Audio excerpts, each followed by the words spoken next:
You know, guys, sometimes it's easy to forget the amount of energy or the length of time it took to achieve some of the things that in today's world we seem to think are a little bit simpler than we did way back when. Hey, everybody, it's Ed the Trainer, and that's what we'll talk about this week, right around the corner on Tips on Tuesday.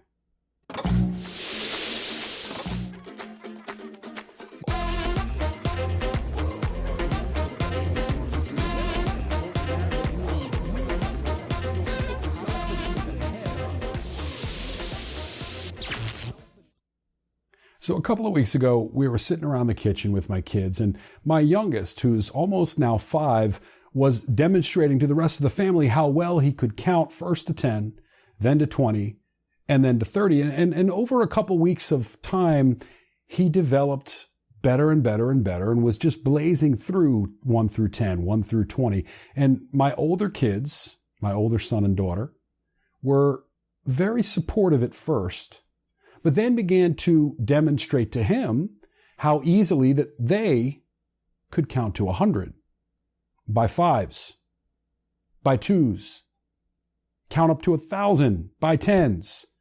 And what wound up happening is my youngest began to get a little bit upset about how poorly he was able to count much past 20 or 30. In other words, his accomplishment that we were all very excited about, that he was absolutely excited about, he now started to look around and think, well, that's not good enough, because my older brother and my older sister can count much faster and much higher than what I can do.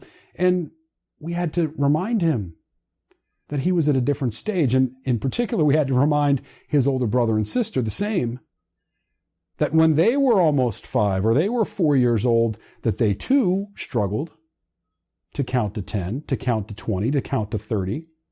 And they weren't able at that point to count by 2s and 3s and to count by 5s and 10s and to count as quickly as they're able to do it now.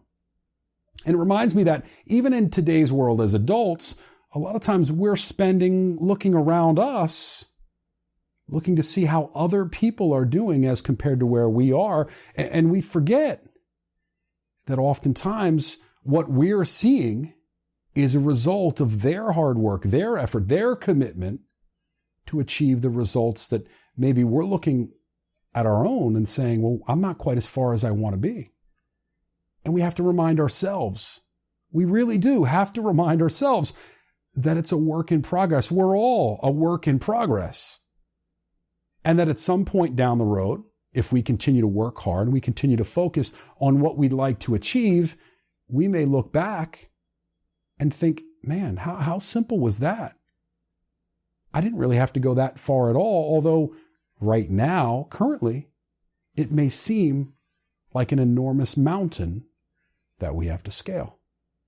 Let's stop and think this week at the things that we can do to keep ourselves in the proper perspective and understand that we're not always going to arrive at our destinations in the same time and at the same route that others may be there. We may actually have different destinations in mind than the people that we continually compare ourselves to. Let's measure ourselves based on where we were yesterday or based on where we were a week or a month ago, our own progress, rather than measuring that progress against people around us who may be traveling in a different race. Thanks for spending a couple of minutes with me this week, everybody. I really appreciate your time. I hope you have a great week, and I'll see you soon.